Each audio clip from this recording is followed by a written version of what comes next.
हे भगवान, क्या कभी कोई मेरी मदद करेगा? क्या परी सच में होती है जो लोगों की मदद करती है? तभी आसमान से एक चमकदार रोशनी नीचे आई।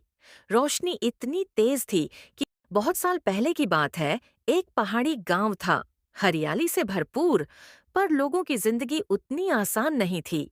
इसी गांव में एक छोटी सी झोंपड़ी में मीरा नाम की बच्ची अपनी बीमार माँ के साथ रहती थी। मीरा की उम्र सिर्फ 9 साल थी, लेकिन उसके कंधों पर जिम्मेदारियों का बोझ किसी बड़े इंसान जैसा था। सुबह सूरज निकलने से पहले वह उठ जाती, गांव के कुएं से पानी भरती, फिर दूसरों के घर जाकर झाड़ू पोंछा करती, ताकि माँ के लिए दवा ला सके। गांव के बच्चे स्कूल जाते, किताबें पढ़ते, खेलते, लेकिन मीरा दूर से ही उन्हें देखा करती। उसके मन में भी पढ़ने का सपना था। रात को जब माँ सो जाती, मीरा अपनी माँ की पुरानी किताबों के पन्ने पलटती, कुछ शब्दों को पहचानने की कोशिश करती और खुद से ही पढ़ना सीखती। मीरा का सबसे बड़ा सपना था एक दिन बड़ी होकर डॉक्टर बनना, ताकि कोई माँ उसके जैसी बीमारी से न मरे। पर उसके पास स्कूल जाने के पैसे नहीं थे, न किताबें, न कपड़े। एक दिन ठंडी सी हवा चल रही थी और आसमान में बादल थे। मीरा जंगल में लकड़ियां बटोरने गई। वहां पेड़ों के बीच बैठी भूख और थकान से रो रही थी। वह बोली, हे भगवान, क्या कभी कोई मेरी मदद करेगा? क्या परी सच में होती है जो लोगों की मदद करती है? तभी आसमान से एक चमकदार रोशनी नीचे आई। रोशनी इतनी तेज थी कि मीरा की आंखें कुछ पल के लिए बंद हो गईं। जब उसने आंखें खोलीं, तो सामने एक अद्भुत परी खड़ी थी। उसकी आंखों में चांदनी थी, बालों में फूलों की लहर और पंख जैसे रंगीन इंद्रधनुष।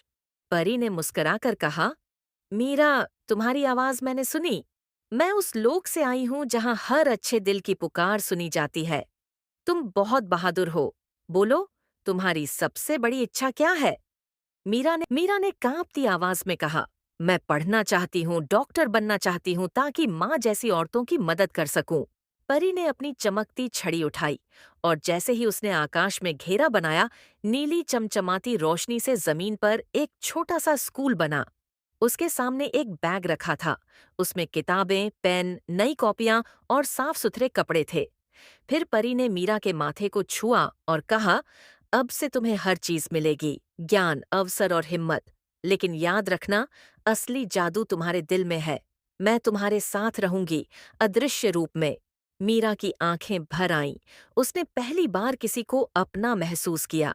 अगले दिन गांव के स्कूल में सब हैरान थे जब प्रधानाध्यापक ने खुद मीरा को बुलाकर कहा कि उसकी पढ़ाई की सारी व्यवस्था हो गई है। अब वह रोज स्कूल आने लगी। वह हर विषय में अव्वल आती और सभी अध्यापक उसे पसंद करते। समय बीतता गया, मीरा बड़ी होती गई। माँ की तबीयत धीरे धीरे ठीक होने लगी। परी की दी हुई शक्ति से उसके जीवन में आशाएं भरने लगीं। कई सालों की मेहनत के बाद मीरा ने शहर जाकर मेडिकल की पढ़ाई की। उसके गांव के लोग रेडियो पर उसका नाम सुनकर खुश होते, डॉक्टर मीरा। पढ़ाई पूरी करके वह अपने गांव लौटी और वहीं एक छोटा फ्री अस्पताल खोला। अब मीरा उन बच्चों को पढ़ाती थी जिनके पास स्कूल जाने का साधन नहीं था।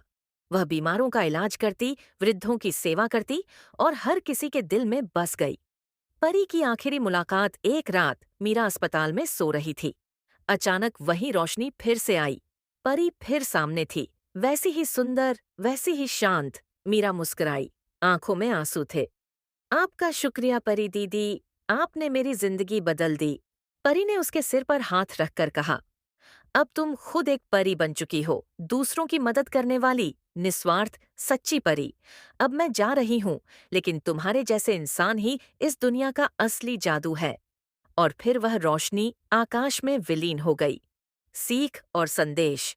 इस कहानी से हमें यह सीख मिलती है कि अगर इरादे मजबूत हों, दिल सच्चा हो और सपना पवित्र हो, तो सारा ब्रह्मांड, यहाँ तक कि परियां भी आपकी मदद करने को तैयार हो जाती है।